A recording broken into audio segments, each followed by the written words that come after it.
Hi ಎಲ್ರಿಗೂ, ಹೇಗಿದ್ದೀರಾ? ಎಲ್ಲರೂ ಚೆನ್ನಾಗಿದ್ದೀರಾ ಅಂತ ಭಾವಿಸ್ತೀನಿ. ಇವತ್ತು ಮಾರ್ನಿಂಗ್ ಹಾಗೆ ಅಪ್ಪ, ನಾನು, ಅಮ್ಮ ಎಲ್ಲ ಮಾತಾಡ್ತಾ ಇದ್ವಿ. ಅಪ್ಪ ಸ್ವಲ್ಪ ತೊಂಡೆಕಾಯಿ ಎಲ್ಲ ಕೊಯ್ಕೊಳ್ಳೋಣ ಅಂತ ಅಂದ್ಬಿಟ್ಟು ಬಂದರು. ಹಾಗೆ ನಾನು ವ್ಲಾಗ್ ಮಾಡ್ತಾ ಇದ್ದೆ. ಸೊ ಹೇಳ್ತಾ ಇದ್ದೆ ಅಪ್ಪ ಹತ್ರ, ಎಷ್ಟು ಚೆನ್ನಾಗಿರುತ್ತಲ್ಲ ಬೆಳಗ್ಗೆ ಎಲ್ಲ ಇಲ್ಲಿ ಇರುವಾಗ ಅಂತ. ಹೌದು, ನವಿಲು ಕೂಡ ಹಾಗೆ ಬರುತ್ತೆ ಇಲ್ಲಿಗೆ ಅಂತ ಹೇಳ್ತಾ ಇದ್ರು.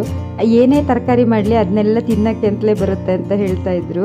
ಹೌದಲ್ವಾ ಅಂತ ನಾನು ನೋಡ್ತಾ ಇದ್ದೆ, ಯಾಕಂದರೆ ನಾನು ಇದ್ದಾಗಲೂ ಇರ್ತಾ ಇತ್ತು. ಬಟ್ ಅದು ವಿಡಿಯೋ ಮಾಡೋಕ್ಕೆ ಆಗ್ತಾ ಇರಲಿಲ್ಲ, ಬಿಕಾಸ್ ಹತ್ತಿರ ಹೋದ ತಕ್ಷಣ ಹಾರೋಗ್ತಾ ಇತ್ತು. ಹಾಗಾಗಿ ವಿಡಿಯೋ ಮಾಡ್ಕೊಳಕ್ಕೆ ಇರಲಿಲ್ಲ.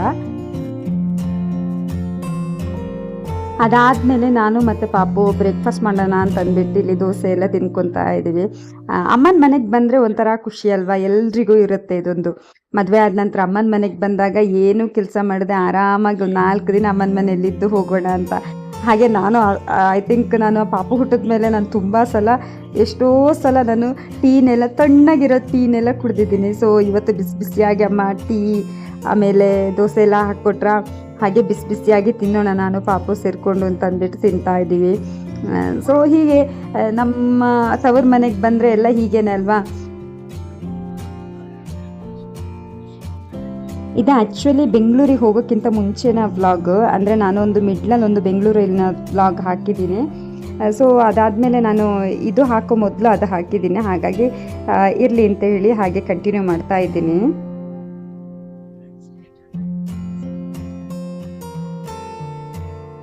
ಇದು ಒಂದು 7 o'clock 7:30 ಹಂಗೆ ಆಗಿರ್ಬೋದು ಅಷ್ಟೇ ಟೈಮು. ಅದಕ್ಕಿಂತ ಮೇಲೆ ಆಗಿಲ್ಲ. ಯಾಕಂತಂದರೆ ನಾವು ಊರಲ್ಲೆಲ್ಲ ಇದ್ದರೆ ನಾವು 7:30 ಒಳಗಡೆ ಊಟ, ಕಾಫಿ, ತಿಂಡಿ ಎಲ್ಲ ಆಗಿರುತ್ತೆ. ಊಟ ಅಲ್ಲ, ಕಾಫಿ ತಿಂಡಿ ಎಲ್ಲ ಆಗಿರುತ್ತೆ. ಹಾಗಾಗಿ ಇದು 7 o'clock ಆಗಿರ್ಬೋದು ಅಷ್ಟೇ. ಒಂಥರ ಚಂದ. ಪಾಪುಗೆ ಅವಳು ಪಾಡಿಗೆ ತಿನ್ನಕ್ಕೆ ಬಿಡ್ತೀನಿ. ಅವಳು ಎಷ್ಟು ತಿಂತಾಳೋ ಅಷ್ಟು, ನಾನೇನು ಜಾಸ್ತಿ ತಲೆ ಕೆಡಿಸ್ಕೊಳ್ಳಲ್ಲ. ಅದಾದಮೇಲೆ ನಾನು ತಿನ್ನಿಸ್ತೀನಿ. ಅವಳು ಇಷ್ಟೇ ತಿನ್ನಬೇಕು ಅಷ್ಟೇ ತಿನ್ನಬೇಕು ಅಂತ ಟಾರ್ಗೆಟ್ ಏನು ಹಾಕಿಲ್ಲ. ಸೊ ಏನು ಕೊಟ್ಟರು ತಿಂತಾಳೆ, ಎಷ್ಟು ತಿಂತಾಳೆ, ಅವಳಿಗೆ ಎಷ್ಟು ಅನಿಸುತ್ತೆ ಅಷ್ಟು ತಿನ್ನಲಿ ಅಂತ ಹೇಳಿ ಬಿಟ್ಬಿಡ್ತೇನೆ.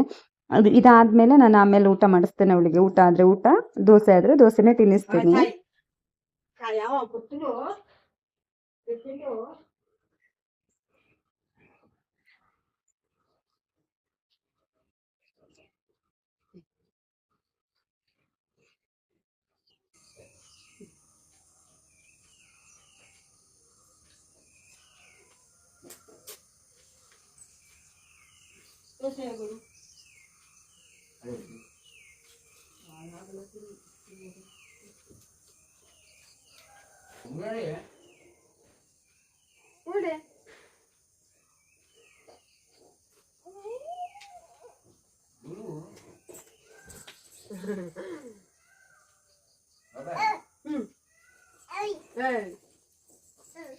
ಅವಯ್ಯಪ್ಪ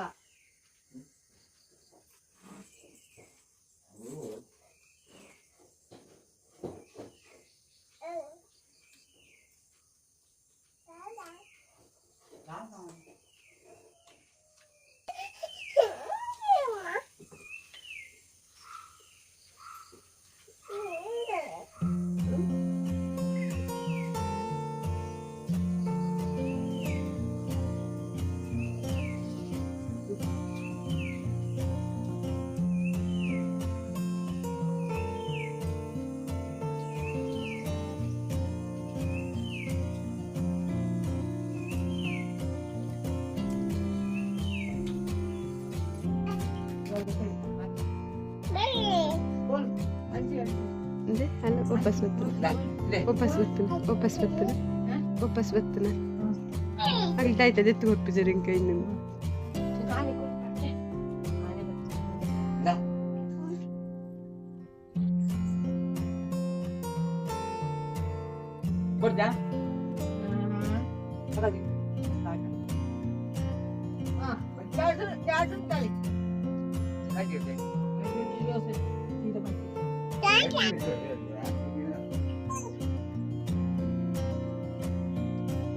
అవ తత్కత మల్పు నగిలి పోద్దరికి అవి నిగిలేలు ఎత్తునాలు నిగిలేను తక్కత అల్పుడిಗೆ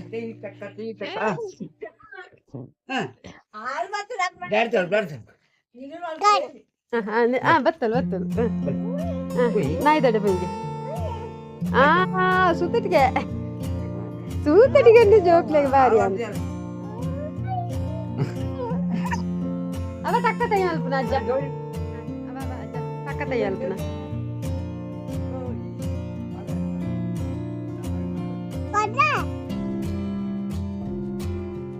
ತಾತ ತಾತ ಅವ ಅದು ಊರಿ ಹಾಗೆ ಇಲ್ಲಿ ನಾನು ಚಿಕ್ಕಪ್ಪನ ಮನೆಗೆ ಹೋಗಿ ಬರೋಣ ಅಂತ ಅಂದ್ಬಿಟ್ಟು ಹೋಗ್ತಾ ಇದ್ದೀನಿ. ಇಲ್ಲಿ ನೋಡಿ ಇದು ನಮ್ಮದು ತೋಟ, ನೀವು ಪ್ರೀವಿಯಸ್ ಬ್ಲಾಗಲ್ಲಿ ನೋಡಿರ್ತೀರ. ಸೊ ಹಾಗೆ ಹೋಗ್ತಾ ಪಾಪು ಜೊತೆ ಮಾತಾಡ್ತಾ ಹೋಗ್ತಾ ಇದ್ದೀನಿ. ಇಲ್ಲಿ ಇನ್ನೊಂದು ಏನಂತಂದರೆ ನಮ್ದು ಇಲ್ಲಿ ನೋಡಿ ಕೆರೆ ಇದೆ. ನಾನು ಒಂದು ಫಸ್ಟ್ ಬ್ಲಾಗಲ್ಲಿ ಹಾಕಿರ್ತೇನೆ ನಾನು ಕೆರೆದ್ದು. ಸೊ ಇಲ್ಲೊಂದು ಕೆರೆ ಇದೆ ನೋಡಿ.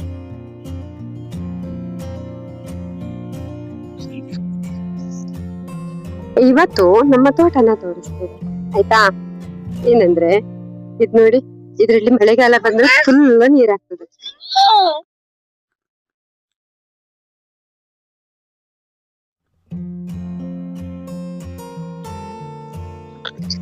ಹಳ್ಳಿ ಬದುಕು ಎಷ್ಟು ಸುಂದರನೋ ಅಷ್ಟೇ ಅದ್ರಲ್ಲಿ ಕಷ್ಟನೂ ಇದೆ.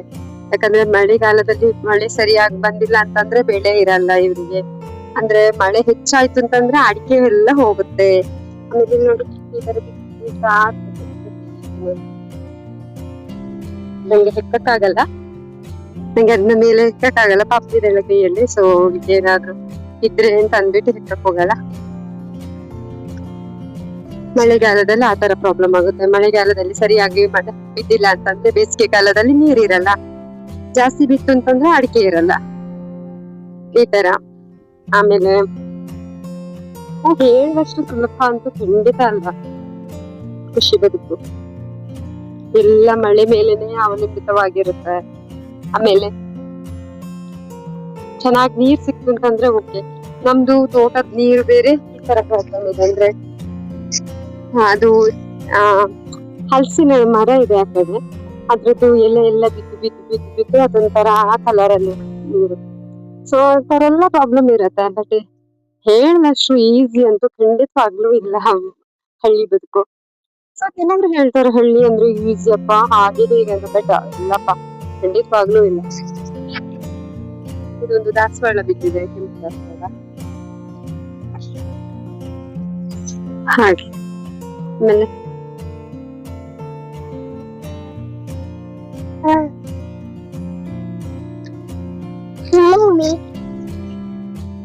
ಇದು ನಮ್ಮ ಅಡಿಕೆ ಮರ. ಅಡಿಕೆಯಲ್ಲಿ ಆಗಿಲ್ಲ, ಕೊಯ್ದು ಒಂದ್ಸಲ ಆಗಿದೆ. ಹಾಗಾಗಿ ಇನ್ನೊಂದ್ಸಲದ್ದು ಇನ್ನು ಕಾಯ್ಬೇಕಷ್ಟೇ. ವರ್ಷಕ್ಕೆ 2 ಕೊಯ್ಲು ಸಿಗುತ್ತೆ ಅಷ್ಟೇ. ಕೊಯ್ಲು ಅಂದ್ರೆ ಬೆಳೆ. ಇಲ್ಲಿಂದು ಹಿಂಗಾರ ಮಾತ್ರ ಇದೆ, ಎಲ್ಲಾದ್ರೂ ತೋರ್ಸೋಣ ಅಂತ.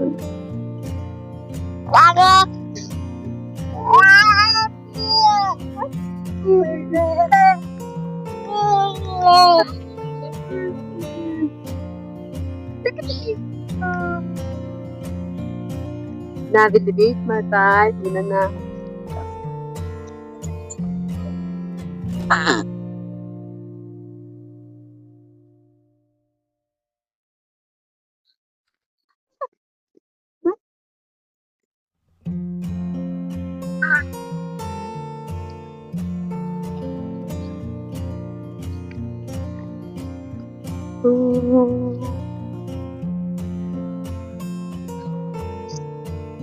ಅಮ್ಮ ಹೊರಗಡೆ ಹೋಗಿದ್ರು ಅಂತ ಹೇಳ್ಬಿಟ್ಟು ವೇಟ್ ಮಾಡ್ತಾ ಇದ್ವಿ.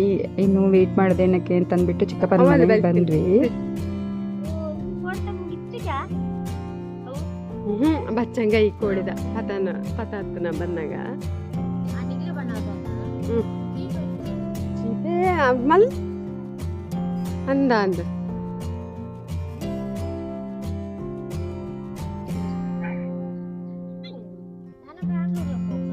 ಇಲ್ಲಿ CC ಕ್ಯಾಮ್ರಾ ಹಾಕ್ಸಿದ್ದಾರೆ ಚಿಕ್ಕಪ್ಪನವರು. ಅಂದರೆ ಚಿಕ್ಕಪ್ಪ ಇಲ್ಲ, ಸೊ ತಮ್ಮಂದರು ಹಾಕ್ಸಿದ್ದಾರೆ. ಏನೋ 17,000 ಎಷ್ಟೋ ಆಯಿತು ಅಂತ ಹೇಳಿದ್ದು ನೆನಪು. ನನಗೆ ಕರೆಕ್ಟಾಗಿ ನೆನಪಿಲ್ಲ ಈಗ ಎಷ್ಟು ಹೇಳಿದ್ದು ಅಂತ.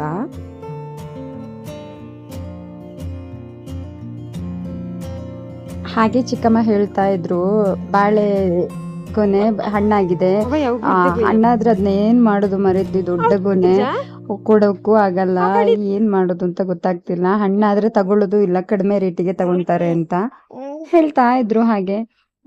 ಹಾಗೆ ಅದನ್ನ ಕಟ್ ಮಾಡೋಣ ಅಂತ ಹೇಳ್ತಾ ಇದ್ರು. ಅಂದ್ರೆ ಬಾಳೆ ಗಿಡದಿಂದ ಇನ್ನೂ ಕಟ್ ಮಾಡಿಲ್ಲ ಆಯ್ತು, ಹಾಗೆ ಕಟ್ ಮಾಡೋಣ ಅಂತ ಹೇಳ್ತಾ ಇದ್ರು. ನನ್ನ ಇನ್ನೊಬ್ಬ ತಮ್ಮನೂ ಬಂದಿದ್ದ, ಹಾಗಾಗಿ ಸೊ ಅದನ್ನ ಕಟ್ ಮಾಡೋಣ ಅಂತ ಹೇಳ್ತಾ ಇದ್ರು.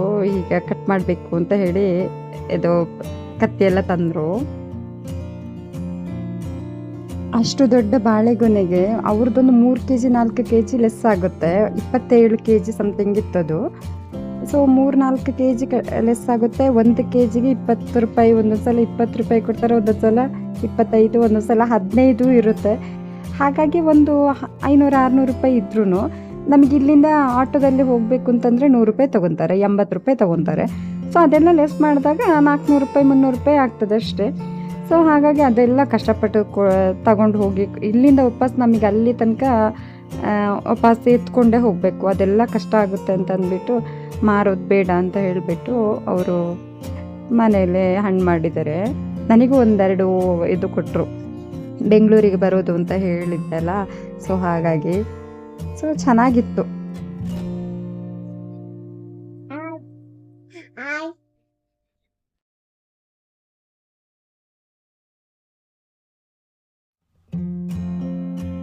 ಇದು ನೆಕ್ಸ್ಟ್ ಡೇ ಆಗಿರುತ್ತೆ. ನೆಕ್ಸ್ಟ್ ಡೇ ನಾನು ಪಾಪಗಳೆಲ್ಲ ತಿನ್ನಿಸ್ಬೇಕು ಅಂತ ಹೇಳ್ಬಿಟ್ಟು ಮಧ್ಯಾಹ್ನ ಎಲ್ಲ ರೆಡಿ ಮಾಡ್ಕೊತಾ ಇದ್ದೀನಿ. ಅಪ್ಪ ಹಾಗೆ ಅಡಿಗೆ ಸುಲ್ತಾ ಇದ್ದಾರೆ. ಸೊ ಇವತ್ತು ಇದು ಅಂಗಡಿಗೆ ಕೊಡಬೇಕು ಅಂತ ಸ್ವಲ್ಪ ಯಾರಿಗೋ ಕೊಡ್ಬೇಕಿದೆ ಅಂತ ದುಡ್ಡು, ಹಾಗಾಗಿ ಅವರಿಗೆ ಕೊಡಬೇಕು ಅಂತ ಹೇಳಿ ಅಡಿಕೆ ಸುಲಿತಾ ಇದ್ದಾರೆ.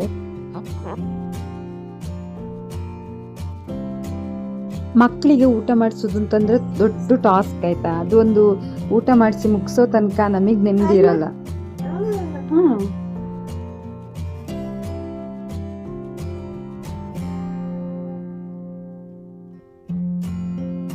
ಸೊ ಇವತ್ತು ಈ ವ್ಲಾಗ್ ಎಂಡ್ ಮಾಡಿದ್ರೆ ಮತ್ತೆ ಸದ್ಯಕ್ಕಂತೂ ಊರಿನ ವ್ಲಾಗ್ ಸಿಗಲ್ಲ, ಯಾಕಂತಂದರೆ ನಾನು ಮತ್ತೆ ಬೆಂಗಳೂರಲ್ಲೇ ಇರ್ತೀನಿ.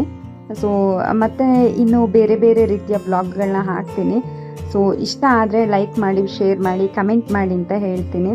ಹಾಗೆ ನನ್ನ ಚಾನಲ್ನ ಸಬ್ಸ್ಕ್ರೈಬ್ ಮಾಡದೆ ನೋಡ್ತಾ ಇರೋರು ಸಬ್ಸ್ಕ್ರೈಬ್ ಮಾಡಿಕೊಂಡು ನೋಡಿ ಅಂತ ಹೇಳ್ತೀನಿ. ನನಗೆ ಸಪೋರ್ಟ್ ಮಾಡಿ ಅಂತ ಕೇಳ್ಕೊತೀನಿ. ಯಾಕಂತಂದರೆ ನಾನು ಎವ್ರಿ ವೀಕ್ ನಾನು ಹಾಕ್ತಾ ಇದ್ದೀನಿ. ಒಂದು ರೇರಾಗಿ ನಾನು ತಪ್ಪಿಸ್ತಾ ಇದ್ದೀನಿ, ಬಿಟ್ಟರೆ ಕನ್ಸಿಸ್ಟೆನ್ಸಿಯಾಗಿ ನಾನು ವಿಡಿಯೋಗಳನ್ನ ಹಾಕ್ತಾ ಇದ್ದೀನಿ.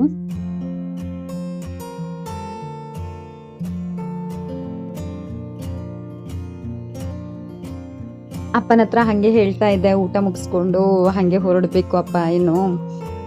ಸೊ ಹಸ್ಬೆಂಡ್ ಬರ್ತಾ ಇದ್ದಾರೆ, ಅಂದರೆ ಹಸ್ಬೆಂಡ್ ಬೆಂಗಳೂರಿಂದ ಆಲ್ರೆಡಿ ಹೊರಟಿದ್ರು. ಸೊ ಹಾಗಾಗಿ ಅವರು ನಂಗೆ ಕರ್ಕೊಂಡು ಹೋಗ್ತೀನಿ ಅಂತ ಹೇಳಿದರು, ಹಾಗಾಗಿ ಬರ್ತೀನಿ ಅಂತ ಹೇಳಿದರು. ಹಾಗಾಗಿ ನಾನು ಹೊರಡ್ತೀನಿ ಅಂತ ಹೇಳಿದೆ. ಅದಕ್ಕೆ ಅಪ್ಪ ಇನ್ನೊಂದು ಯಾವಾಗ ಬರೋದು ಅಂತ ಕೇಳ್ತಾ ಇದ್ರು. ಇನ್ನು ನೋಡೋಣ, ಇವಾಗಂತೂ ಸದ್ಯಕ್ಕೆ ಬರೋಕ್ಕಾಗಲ್ಲ. ಸೊ 1-2-3 ತಿಂಗಳಂತೂ ಬರೋಕ್ಕಾಗಲ್ಲ, ಮತ್ತೆ ಬರ್ತೀನಿ ಅಂತ ಹೇಳಿದೆ. ಸೊ ಹಾಗೆ ಹೇಳ್ತಾ ಇದ್ರು, ಹೆಣ್ಮಕ್ಳನ್ನ ಕೊಟ್ಟಾದ್ಮೇಲೆ ಅವರು ಎಷ್ಟೇ ಬಂದರೂ ಒಂಥರ ನೆಂಟರ ಥರ ಬಂದಿದ್ದೋಗೋದಲ್ವಾ, ಮನೆಯಲ್ಲೇ ಅಂತೂ ಇರೋದಿಲ್ಲ ಅಲ್ಲ ಅಂತ ಹೇಳ್ತಾ ಇದ್ರು. ಸೊ ನನಗೂ ಎಲ್ಲೋ ಒಂದು ಕಡೆ ಹಾಗೆ ಅನ್ನಿಸ್ತು, ಹೆಣ್ಮಕ್ಳು ಅಂದರೆ ಅಲ್ವಾ ಜೀವನ ಅಂತಲೂ ಅನ್ನಿಸ್ತು. ಸೊ ಇನ್ನು ಇಲ್ಲಿ ನಾನು ದಾಸವಾಳ ತಂದಿದ್ದೆ ಚಿಕ್ಕಪ್ಪನ ಮನೆಯಿಂದ, ಹಾಗೆ ಅದನ್ನು ಒಣಗಿಸ್ಕೊಂಡು ಸ್ವಲ್ಪ ಎತ್ತಿಟ್ಕೊಳ್ಳೋಣ ಅಂತ. ಅದು ನನಗೆ ಆಯಿಲ್ ಮಾಡೋಕ್ಕೆ ಬೇಕು ಅಂತ ಹೇಳಿದ್ದೆ, ಹಾಗಾಗಿ ಸೊ ಇವತ್ತಿನ ವ್ಲಾಗ್ ಎಂಡ್ ಮಾಡ್ತಾ ಇದ್ದೀನಿ. ಸ್ವಲ್ಪನಾದರೂ ಇಷ್ಟ ಆಯಿತು ಅಂತಂದರೆ ಲೈಕ್ ಮಾಡಿ, ಶೇರ್ ಮಾಡಿ ಅಂತ ಹೇಳ್ತೀನಿ. Thank you.